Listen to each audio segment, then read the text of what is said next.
इस वीडियो में हम लोग प्राचीन भारत का इतिहास से संबंधित क्वेश्चन देखेंगे। हम लोग उन सारे क्वेश्चंस को देखेंगे जो आज तक यूपी ट्रिपल एससी के एग्ज़ाम में आए हुए हैं। ठीक है, सारे प्राचीन भारत के संबंधित क्वेश्चंस को हम लोग देखेंगे। ठीक है, ये घटना चक्र के द्वारा छापी गई पुस्तक है जिसके कंप्लीट क्वेश्चंस को हम लोग देखेंगे।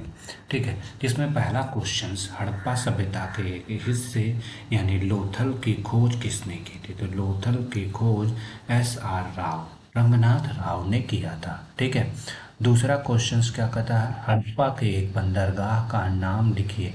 तो हड़प्पा में दो ही बंदरगाह थे, लोथल एंड सुरपुरदा। तो यहाँ पर आंसर क्या हो जाएगा, लोथल। ठीक है, तीसरा क्वेश्चंस क्या कहता है, तीसरा क्वेश्चंस जो है हड़प्पा स्थल की सर्वप्रथम संक्षिप्त खुदाई निम्नलिखित में से किसके द्वारा की गई है। तो हड़प्पा की सर्वप्रथम संक्षिप्त खुदाई खुदाई जो है सर अलेक्जेंडर कनिंघम के द्वारा की गई है। ठीक है, नेक्स्ट क्वेश्चन, भारत में स्थित किसी हड़प्पा स्थल में आगरा मृदभांड के भंडार शामिल हैं जो सिंधु घाटी सभ्यता के शुरुआती चरणों से पहले की बसावट की विशेषता है। तो वो उसका आंसर क्या हो जाएगा, वो राखी गढ़ी में बसावट है। ठीक है।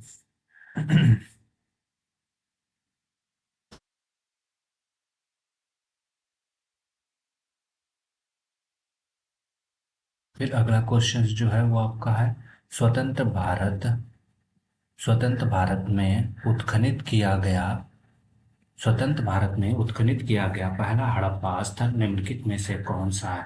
तो स्वतंत्र भारत में उत्खनित किया गया पहला हड़प्पा स्थल रोपड़ है। जबकि सबसे ज्यादा भारत में कहाँ पर हड़प्पा स्थल खोजे गए स्वतंत्रता के बाद, तो उसको याद करना है, वो कहाँ पर खोजे गए हैं, गुजरात में। ये क्वेश्चंस भी काफी ज्यादा पूछा जा रहा है। ठीक है, उसके बाद अगला क्वेश्चन, हड़प्पा हड़प्पा काल में कौन सी नगर तीन भागों में विभाजित था। तो धौलावीरा तीन नगर में विभाजित था। ठीक है, उसके बाद अगला क्वेश्चन क्या कहता है, अगला क्वेश्चन जो है आपका, सिंधु घाटी सभ्यता के बारे में कौन सा कथन सत्य है। सिंधु लोग कपास का उत्पादन करने वाले पहले थे, लकड़ी के बक्से में अनाज भंडारित किया। सिंधु घाटी सभ्यता पंजाब, सिंध, बलूचिस्तान, गुजरात, राजस्थान और पश्चिम बंगाल के कुछ हिस्सों को कवर करती है। सिंधु लोग कुत्ते, बिल्लियों और घोड़ों को बड़े पैमाने पर पालते हैं। तो सबसे सही आपका क्या है, सिंधु लोग कपास का उत्पादन सबसे पहले करते थे।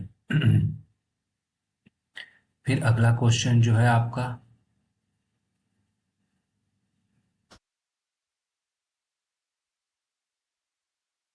बनावली सिंधु घाटी सभ्यता का एक प्रमुख शहर है। वर्तमान में भारत के निम्नलिखित में से किस राज्य में स्थित है। तो जैसा कि हम लोग जानते हैं कि किस राज्य में स्थित है, यह हरियाणा में स्थित है। ठीक है, मोहनजोदड़ो शब्द का अर्थ क्या है, माउंट ऑफ द डेड है। ठीक है, उसके बाद 10वां क्वेश्चन, हड़प्पा सभ्यता के दौरान डांसिंग गर्ल यानी नर्तकी की कांस्य प्रतिमा जो है बनाने के लिए किस तकनीकी का इस्तेमाल किया गया। तो मोम लोपी ढलाई यानी कास्टिंग तकनीकी का इस्तेमाल किया गया था। ठीक है, फिर अगला क्वेश्चन क्या है जो कि आपके यूपीएससी वीडियो पुनर्परीक्षा में आया हुआ था, निम्नलिखित में से किस स्थान पर पुजारी राजाओं की मूर्ति मिली है। किसकी पुजारी राजाओं की मूर्ति मिली है, तो वह कहाँ पर मिली है, वह मोहनजोदड़ो। ठीक है, पशुपति मोहर सिंधु घाटी सभ्यता के किस स्थल से मिली हुई है। ठीक है, बनावली से मिली हुई है कि लोथल से मिली हुई है कि जो है आपका, आने वाले और अगले चार ऑप्शंस को हम लोग देखेंगे, बनावली, लोथल या फिर आपका कालीबंगा या फिर आपका मोहनजोदड़ो। तो पशुपति मोहर जो है कहाँ से मिली हुई है, सिंधु घाटी सभ्यता के मोहनजोदड़ो से मिली हुई है। ठीक है, फिर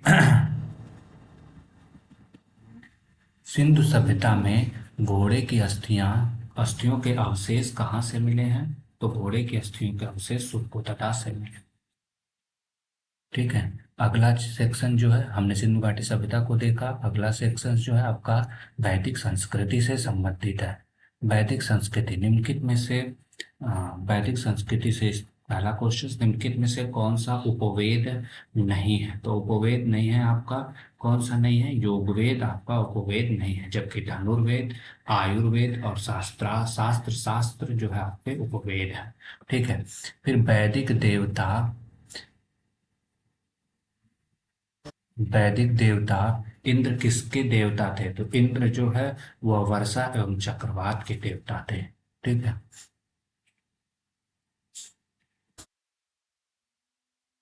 पंचगव्य में निम्नलिखित में से क्या सम्मिलित नहीं किया जाता है? तो तुलसी सम्मिलित नहीं किया जाता। गाय के दूध, दही, घी, मूत्र, गोबर से निर्मित पदार्थ पंचगव्य जो है जिसमें तुलसी को शामिल नहीं किया जाता है।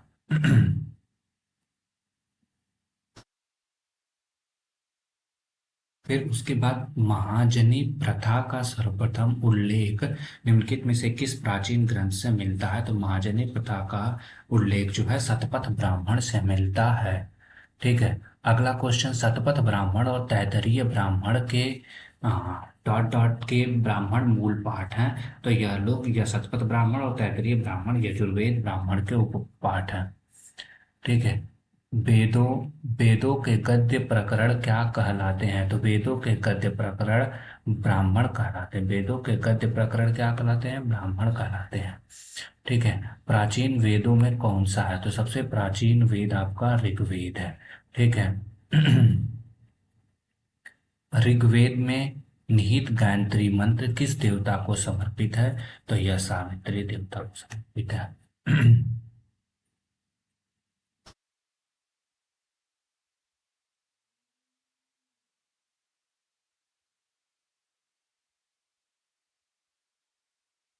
ऋग्वेद में विश्वामित्र नामक एक ऋषि किन दो नदियों के बीच का संवाद है? तो यह ब्यास और सतलुज नदियों के बीच का एक संवाद है।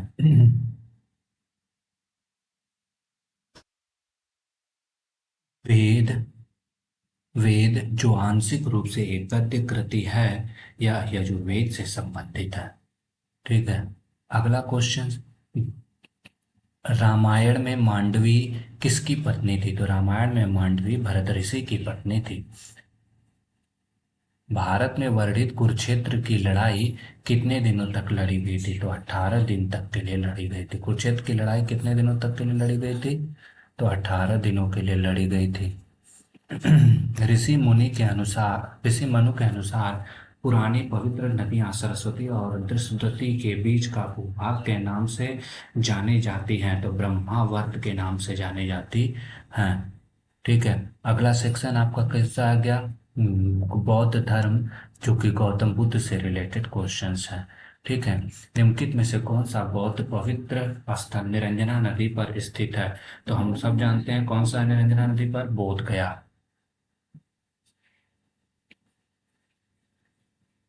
बोध गया एक महत्वपूर्ण बौद्ध तीर्थ केंद्र क्यों है? क्योंकि यहाँ पर गौतम बुद्ध को ज्ञान की प्राप्ति हुई थी। और वह किस नदी पर स्थित है? तो वह आपका निरंजना नदी पर स्थित है।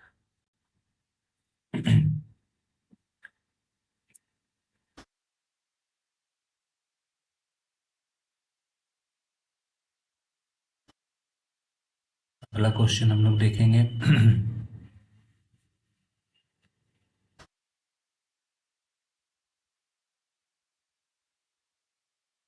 ज्ञान प्राप्त करने के बाद गौतम को किस रूप में जाना जाता है? तो गौतम को बुद्ध के रूप में जाना जाता है।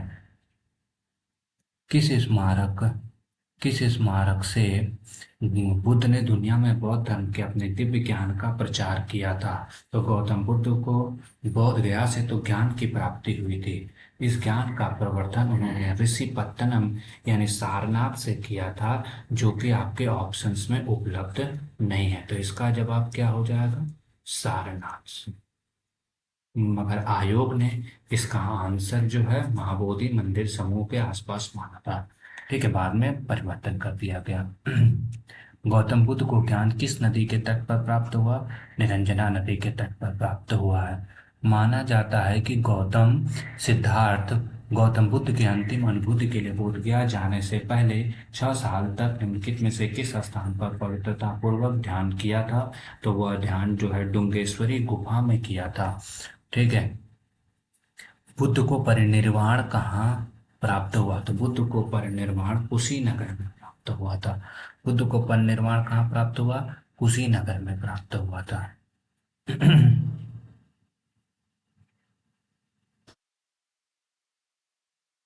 स्थान का उस स्थान का नाम बताएं जहाँ बौद्धों की मान्यता के अनुसार गौतम बुद्ध ने अपनी मृत्यु के बाद परिनिर्वाण प्राप्त किया था।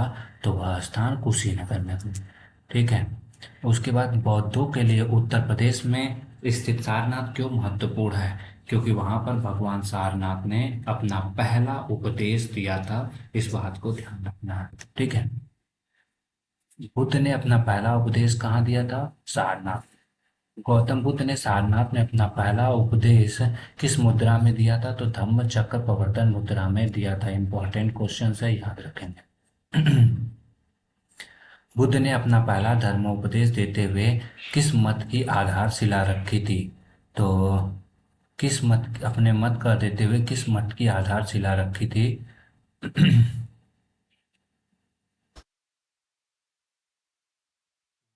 ऐसा उन्होंने सारनाथ में किया था। ठीक है। गौतम बुद्ध ने धर्म चक्र प्रवर्तन का सूत्र उपदेश कहाँ पर दिया था? सारनाथ में दिया था। ये क्वेश्चंस बार बार रिपीट हुए हैं। ठीक है, तो इस पर हम लोग कम समय लगाकर अगले क्वेश्चंस की तरफ बढ़ते हैं। ठीक है। किस स्थान पर प्रथम बौद्ध संकीर्ति का आयोजन किया गया था? तो प्रथम बौद्ध संकीर्ति का आयोजन राजगीर में किया गया था। ठीक है। पाली में बौद्ध ग्रंथों को आमतौर पर त्रिपिटक यानी थ्री फोल्ड बास्केट, क्या थ्री फोल्ड बास्केट, त्रिपिटक या थ्री फोल्ड बास्केट कहा गया? इनमें से कौन सा उसमें नहीं है? तो अभिधम्म पिटक है, सुत्त पिटक है, बिना पिटक है। यानी आंसर क्या हो जाएगा का? उपसाका पिटक। ठीक है। उसके बाद अगला क्वेश्चन जो है, कनिष्क के शासनकाल के दौरान निम्नलिखित में से कौन सी बौद्ध संगीति आयोजित की गई थी? तो चौथी बौद्ध संगीति आयोजित की गई थी। ठीक है। अगला क्वेश्चन हम लोग देखेंगे, चार बौद्ध संगीतियों को हम लोग डिटेल में देख लेंगे जैसा कि दिया गया है। ठीक है। कौन सा कहाँ पे हुआ? क्योंकि ये बौद्ध संगीतियां बार बार एग्जाम में पूछी जाती हैं। बौद्ध संगीति, पहली बौद्ध संगीति 483 ईसा पूर्व में हुई थी। राजगृह में हुआ था। और बौद्ध संगीति के अध्यक्ष महाकश्यप थे। शासक कौन थे? अजातशत्रु थे। द्वितीय बौद्ध संगीति कब हुई थी? तो द्वितीय बौद्ध संगीति 383 में हुई थी। वैशाली में हुआ था। सुबाकामी इसके अध्यक्ष थे और कारासूर के शासनकाल में हुआ था। तृतीय बौद्ध संगीति जो है वो पाटलिपुत्र में हुई थी। मोगलीपुत्र तीस उसके अध्यक्ष थे तथा अशोक के शासनकाल में हुआ था। और चौथी जो है वो आपका ईसा की प्रथम शताब्दी में कुंडलवन कश्मीर में हुआ था। कनिष्क के शासनकाल में हुआ। वसुमित्र इसके अध्यक्ष तथा अश्वघोष इसके उपाध्यक्ष हुआ करते थे। ठीक है। निम्नलिखित में से किस बौद्ध स्थल पर महिलाओं को पहली बार संघ में नियुक्त किया गया? मोस्ट इंपॉर्टेंट क्वेश्चंस, पहली बार वैशाली में सम्मिलित किया गया था महिलाओं को। शिष्य आनंद के अनुरोध पर वैशाली में सबसे पहले शामिल किया गया। और शामिल करने होने वाली पहली महिला कौन थी? तो प्रजापति गौतमी थी। प्रजापति गौतमी थी। ठीक है। कौन थी? तो प्रजापति गौतमी थी। इस क्वेश्चन को हम लोग भी ध्यान रखेंगे। नागार्जुन कौन थे? तो नागार्जुन एक बौद्ध दार्शनिक थे और ये चाइना के भी गए हुए थे। ठीक है। भारत में स्थित किस शहर को विश्व का सबसे पुराना शहर माना जाता है? तो विश्व का सबसे पुराना शहर बनारस को माना जाता है। और इसी बनारस के सारनाथ में उन्होंने अपना सबसे पहला उपदेश दिया था। त्रिरश्मि बौद्ध परिसर जहाँ तीन नई गुफाएं खोजी गई किस राज्य में स्थित है? तो त्रिरश्मि तीन नई गुफाएं महाराष्ट्र में खोजी गई थी। कहाँ पर खोजी गई थी? तो महाराष्ट्र में खोजी गई थी।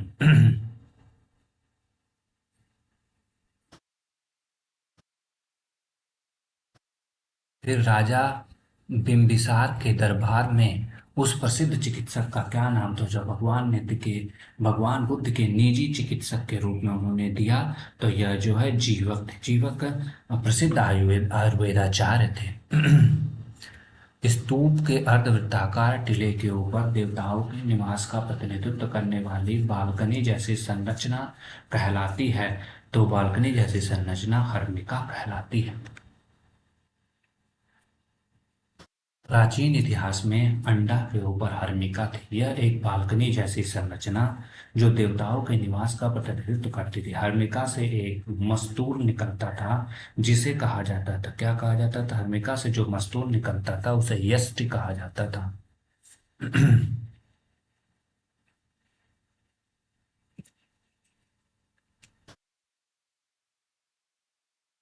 अब हम लोग जैन धर्म यानी महावीर के जीवन और शिक्षाओं से संबंधित क्वेश्चन देखेंगे। जितने भी यूपी पीएससी एग्जाम में आए हुए हैं उन सारे क्वेश्चनों को हम लोग एक एक करके देख लेंगे। पहले जैन तीर्थकर कौन थे? तो पहले जैन तीर्थकर ऋषभनाथ थे। कौन थे? ऋषभनाथ थे। टोटल कितने हुए? 24वें। 24वें कौन हुए? महावीर साहब हुए। ठीक है। फिर उसके बाद 24वां तीर्थकर यानी अंतिम तीर्थकर कौन हुआ? तो 24वां तीर्थकर जो है वो आपके महावीर साहब। ठीक है। फिर भगवान महावीर स्वामी को ज्ञान कहाँ प्राप्त हुआ? तो जंभिका ग्राम में प्राप्त हुआ था। कहाँ प्राप्त हुआ? जंभिका ग्राम में। कौन सी नदी के तट पर हुआ था? ऋषुपालिका नदी के तट पर हुआ था। महावीर स्वामी को जिन के नामों से जाना जाने लगा, जिन का क्या अर्थ होता है? जिन का अर्थ होता है विजेता।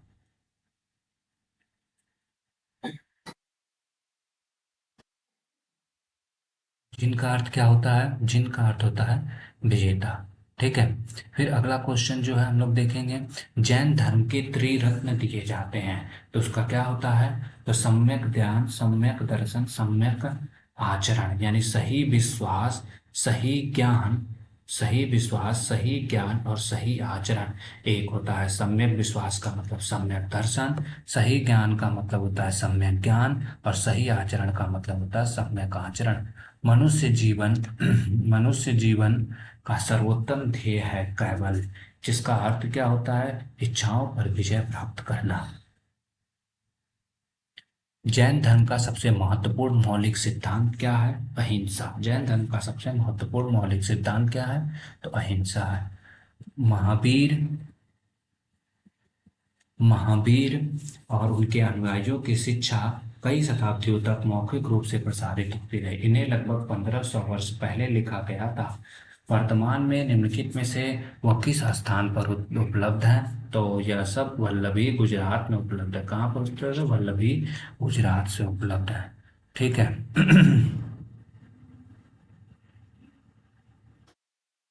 अगला हम लोग देखेंगे मौर्य वंश, यानी मौर्य वंश में सम्राट अशोक से बेस्ड आए हुए क्वेश्चन या मौर्य वंश से आए हुए क्वेश्चन। तो प्रसिद्ध ग्रंथ इंडिका लिखी गई, वो लिखने वाले मेगास्थनीज थे जो कहाँ के थे? ग्रीस के थे। ठीक है। उसके बाद भारत में विवरण इंडिका के लेखक कौन थे? तो अभी हमने देखा मेगास्थनीज थे और वो कहाँ के रहने वाले थे? ग्रीक के थे। मुद्रा राक्षस किस भाषा में लिखी गई है? तो मुद्रा राक्षस जो है वो संस्कृत भाषा में लिखी गई है। ठीक है। फिर उसके बाद नगर पालिका प्रशासन की एक प्रसिद्ध विस्तृत प्रणाली की स्थापना की गई, और वो विस्तृत प्रणाली को विकसित करने वाले प्रसिद्ध राजा कौन थे? तो वो चंद्रगुप्त मौर्य थे। को प्रसिद्ध राजा कौन थे? तो चंद्रगुप्त मौर्य थे। ठीक है। उसके बाद हम लोग देखेंगे अगला क्वेश्चन। अगला क्वेश्चन कहता क्या है? निम्नलिखित में से किस संप्रदाय में बिंदुसार की रुचि थी? तो बिंदुसार की रुचि आजीवक संप्रदाय में थी। ठीक है। अगला क्वेश्चन क्या कहता है? सम्राट अशोक का कौन सा शिलालेख कलिंग पर उनकी विजय को दिखाता है? तो यह 13वां शिलालेख होता है जो कलिंग पर उनकी विजय को बताता है। अशोक के आक्रमण के दौरान कलिंग की राजधानी कौन सी थी? तो अशोक के आक्रमण के समय कलिंग की राजधानी तोसली थी। जैसा कि अशोक के शिलालेखों में उल्लिखित किया गया है कि मौर्य साम्राज्य में राजधानी पाटलिपुत्र और अन्य चार प्रांतीय केंद्रों सहित 5 प्रमुख राजनीतिक केंद्र थे। निम्नलिखित में से कौन सा प्रांतीय केंद्र नहीं था? तो इंद्रप्रस्थ प्रांतीय केंद्र नहीं था, जबकि उज्जैनी, सुवर्णगिर और तक्षशिला प्रांतीय केंद्र थे। ठीक है। तो उनकी लिस्ट भी दी गई है, जिसको आप लोग अगर देखना चाहें तो आप उसे देख सकते हैं। प्रांत कौन कौन से थे और उनकी राजधानी की थी? उत्तरापथ, तक्षशिला, अवंतरीरठ, उज्जैनी, कलिंग, तोसली, दक्षिणापथ, सुवर्णगिरि प्रांत, पूर्वी प्रदेश, पाटलिपुत्र थे। निम्नलिखित में से कौन सा अशोक के साम्राज्य थी नहीं था? तो कामरूप अशोक के साम्राज्य थी नहीं था। निम्नलिखित में से कौन सा अशोक के साम्राज्याधीन नहीं था? तो कामरूप नहीं था। अशोक के कौन से शिलालेख में ब्राह्मी लिपि अशोक के कौन से शिलालेख में ब्राह्मी लिपि का प्रयोग किया गया था? तो ब्राह्मी लिपि का प्रयोग शाहबाज गढ़ी के अभिलेख में किया गया था। ठीक है। अशोक के प्रधान शिलालेखों में सबसे बड़ा शिलालेख कौन था? 13वां शिलालेख है, जिस पर कलिंग के विजय का वर्णन किया गया था। ठीक है। अगला क्वेश्चन जो है हम लोग देखेंगे, और विजय के समय कलिंग की राजधानी क्या थी? तो वो भी हमने देखा कि कलिंग की राजधानी क्या थी? तोसली थी। कलिंग की राजधानी क्या थी उस समय? तोसली थी। और तोसली 5 पंत प्रांतों में था। निम्नलिखित में से मौर्य कला का सर्वोत्तम प्रतिमान कौन सा है? तो स्तंभ है। मौर्य कला का सबसे सर्वोत्तम प्रतिमान स्तंभ है। ठीक है। अशोक का सिंह चतुर्भुज स्तंभ शीर्ष एक स्तंभ पर था। कहाँ पर था? तो वह सारनाथ में था। ठीक है। उसके बाद अगला क्वेश्चन, मौर्य अर्थव्यवस्था मुख्य रूप से किस पर निर्भर थी? तो मौर्य अर्थव्यवस्था मुख्य रूप से कृषि पर निर्भर थी। देवनामप्रिय नाम किसे दिया गया? तो अशोक को दिया गया। देवनाम प्रिय प्रियदर्शी, ये सब नाम किसके थे? तो ये सब नाम जो है देवनाम प्रिय ये सब नाम अशोक को दिए गए थे।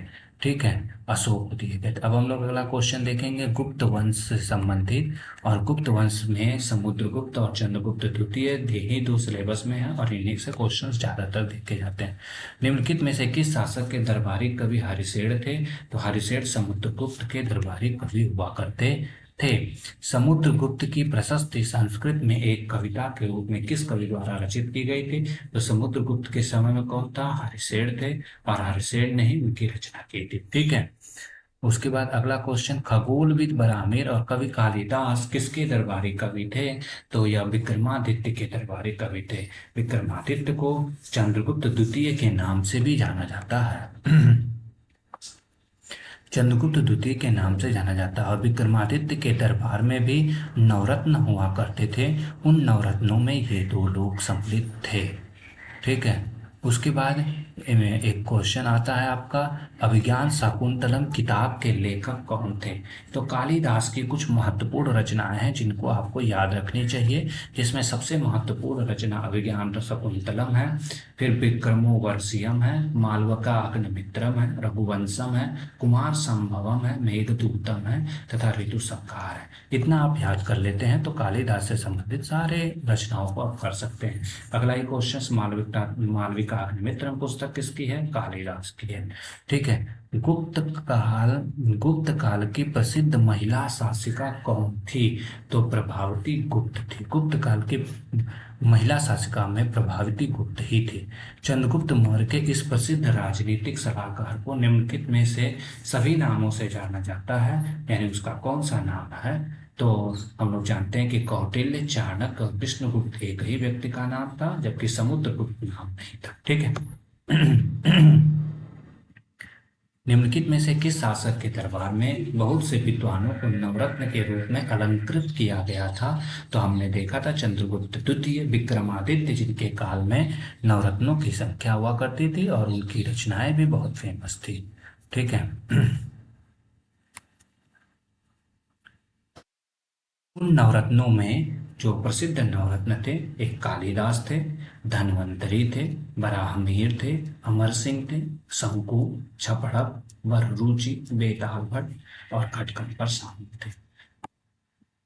भारतीय इतिहास में धन्वंतरी कौन थे? धन्वंतरी एक प्रसिद्ध चिकित्सक थे और नवरत्नों में सम्मिलित थे। अगला क्वेश्चन हर्षवर्धन से संबंधित है। हर्षवर्धन, जिसमें हम लोग देखेंगे पहला क्वेश्चन क्या करता है, कन्नौज से पूर्व हर्षवर्धन कहाँ का शासक था? थानेश्वर का शासक था। हर्षवर्धन ने 5 इंडीज को अपने नियंत्रण में लिया। इनमें से कौन से 5 इंडीज थे? तो पंजाब को लिया, कन्नौज को लिया, बंगाल को लिया, बिहार को लिया और उड़ीसा को लिया। 5 इंडीज में कौन से हैं? तो पंजाब, बंगाल और उड़ीसा। तो क्या ये आप कोड बना सकते हैं? PKBBU इनको किया था, या PKBBU। ठीक है। अगला क्वेश्चन हम लोग देखेंगे। अगला क्वेश्चन क्या कहता है,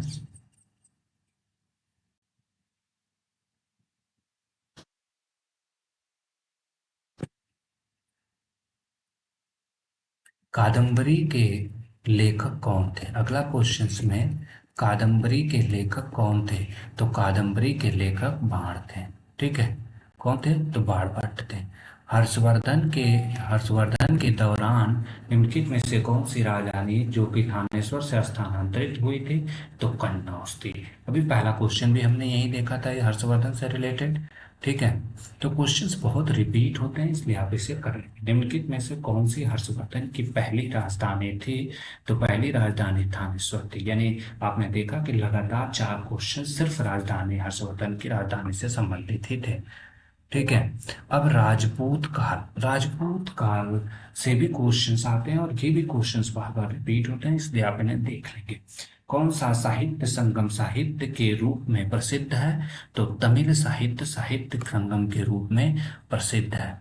एलोरा एलोरा कैलाश मंदिर का निर्माण किस राजवंश ने करवाया था? तो एलोरा कैलाश मंदिर का निर्माण राष्ट्रकूट राजवंश ने करवाया था। किस राजवंश ने करवाया था?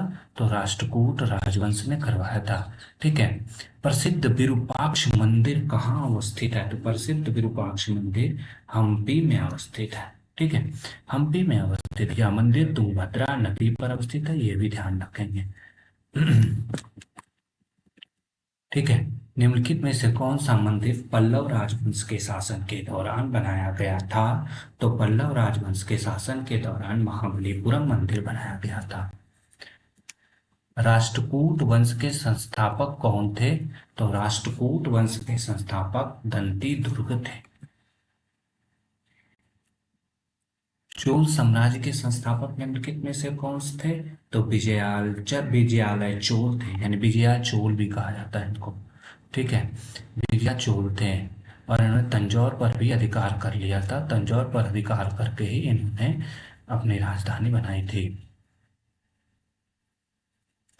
सिंचाई के लिए 16 मील लंबी चोल झील का निर्माण किसने किया था? राजेंद्र प्रथम ने। 3 ही लोग इसमें इंपॉर्टेंट जिनको जानना जरूरी होता है। ठीक है,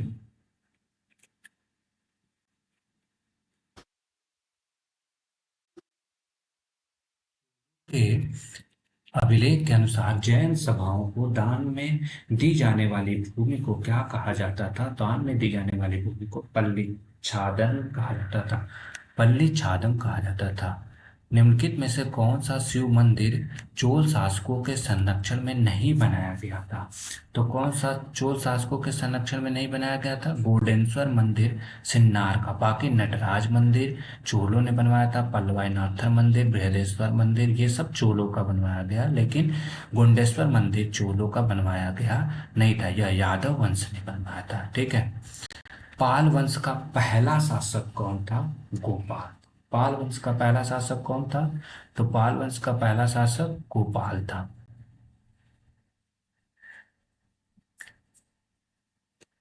पाल साम्राज्य के भारत के किस हिस्से से संबंधित है? तो पाल साम्राज्य भारत के पूर्वी हिस्से से संबंधित था। 12वीं शताब्दी के आरंभ में दिल्ली पर किसका शासन था? तो 12वीं शताब्दी के प्रारंभ में दिल्ली पर तोमर वंश का शासन था। ठीक है, अब प्राचीन भारत के विविध से क्वेश्चन हम लोग देख लेंगे जो कि अक्सर रिपीट होते हैं, यानी यूपी ट्रिपल एससी में क्वेश्चन बार बार रिपीट होते हैं, इसलिए ये सेक्शन आपके लिए बहुत महत्वपूर्ण है।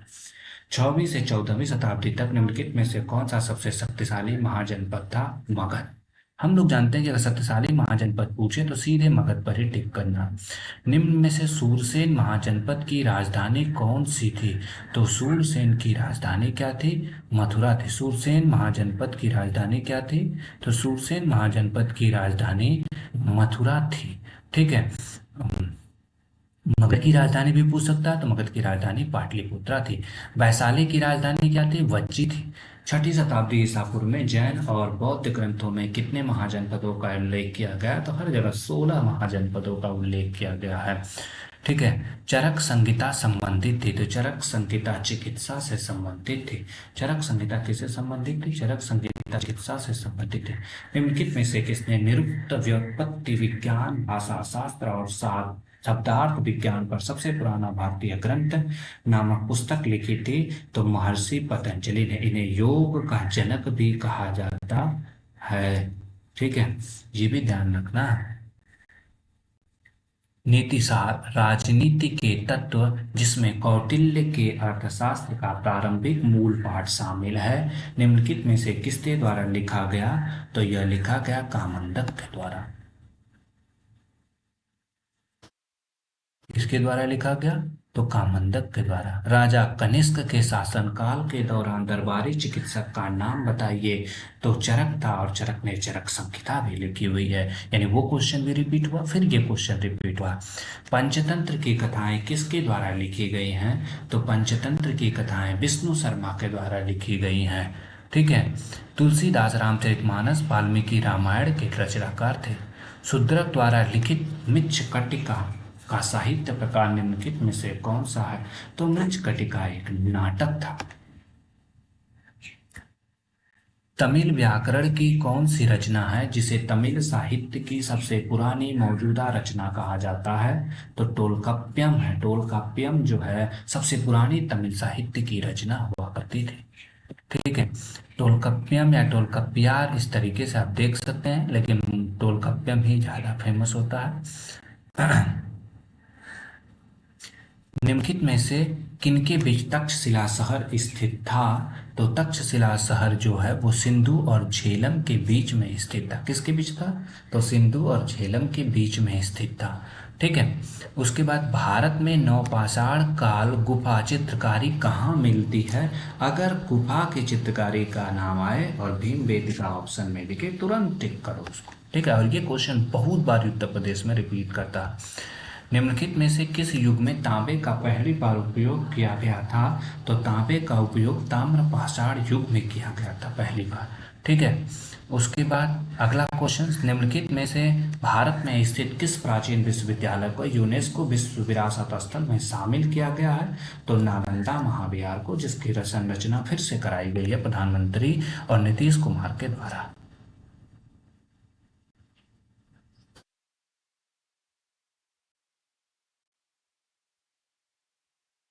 दी गई जानकारी से राजवंश की पहचान करें। पुष्यमित्र ने इस वंश की स्थापना की। उन्होंने प्रभुत्व दक्षिण में नर्मदा नदी तक फैले थे और पाटलिपुत्र, अयोध्या और विदिशा के शहर शामिल थे। उन्होंने दो अश्वमेध यज्ञ बलिदान दिया। बैक्टीरिया राजा डेमेट्रियस को भी हराया। राजवंश का नवा राजा भागभद्र था। पतंजलि के गौरवपद महाभाष्य का इस समय के दौरान लिखे गए थे। पुष्यमित्र का नाम है शुंगवंश चाहिए, क्योंकि शुंग वंश की स्थापना किसने की थी? पुष्यमित्र ने की थी। सही जोड़ा नहीं है, तो कौन सा सही जोड़ा नहीं है? तो आपका जो है औरंगजेब की मृत्यु 1709 में न होकर के कब हुई थी? तो 1707 में हुई थी। बाकी सारे सही हैं। मुस्लिम युग की शुरुआत इसी समय हुई थी। शक संवत की शुरुआत 78 में हुई थी। कलिंग युद्ध 261 में हुआ था। ठीक है। निम्नलिखित में से किस स्थान पर अजंता एलोरा की गुफाएं स्थित हैं? वो औरंगाबाद, जो कि महाराष्ट्र में स्थित है। बिहार वाला औरंगाबाद नहीं, ठीक है, महाराष्ट्र वाले औरंगाबाद में स्थित है। ठीक। अगला क्वेश्चन जो है हम लोग देखेंगे। अगला क्वेश्चन क्या कहता है? निम्नलिखित में से किस क्रम में भारत आए थे? तो भारत आने का क्रम जो है फाहियान, फिर वेनसांग, फिर थॉमस रो आए थे। ठीक है, थॉमस रो जहांगीर के समय में आए थे, जबकि वेनसांग हर्षवर्धन के समय में आए थे, और फाहियान चंद्रगुप्त द्वितीय के समय में आए हुए थे। ठीक है। विश्व प्रसिद्ध खजुराहो मूर्तिकला स्थित है, मध्य प्रदेश में स्थित है, और इसका निर्माण किसने कराया था? चंदेल वंश के शासकों ने कराया था। किसने कराया था? चंदेल वंश के शासकों ने कराया था। निम्नलिखित में से कौन सा एक अनुचित योग है? तो खजुराहो चोल वंश, अभी हमने देखा गया खजुराहो चंदेल वंश। ठीक है, तो बस इसी से क्लियर हो गया। आप हम भी आपने देखा एक पुराना क्वेश्चन आया हुआ और जस्ट उसी से रिपीट करके, यानी पहला क्वेश्चन अगर आपने देखा होता है, दूसरा क्वेश्चन बहुत आसानी से आप कर सकते हो। ठीक है। अब अगले वीडियो में हम लोग मध्यकालीन भारत का इतिहास देखेंगे। ठीक है, अगले वीडियो में हम लोग मध्यकालीन भारत का इतिहास देखेंगे। अगर आपको ये वीडियो अच्छा लगा हो और आगे के सारे यूपी ट्रिपल एससी में आए हुए क्वेश्चंस को आप करना चाहते हो, तो चैनल को लाइक सब्सक्राइब कर लें और बेल बटन को दबा दें, जिससे कि जो भी अपडेट चैनल पर मिले आप उसे आसानी से कर लें। और इसमें बहुत ही कम समय में बहुत ही तेज़ी से यूपी ट्रिपल एससी पेट के लिए तैयारी कराई जाएगी, जो कि फ्री ऑफ कॉस्ट होगी। नो चार्जेस आपको अवेलेबल होंगे। होंगे। अगर आपको इसका पीडीएफ चाहिए तो आप कमेंट्स में मैसेज कीजिएगा, हम आपको ये पीडीएफ भी अवेलेबल करा देंगे। ओके।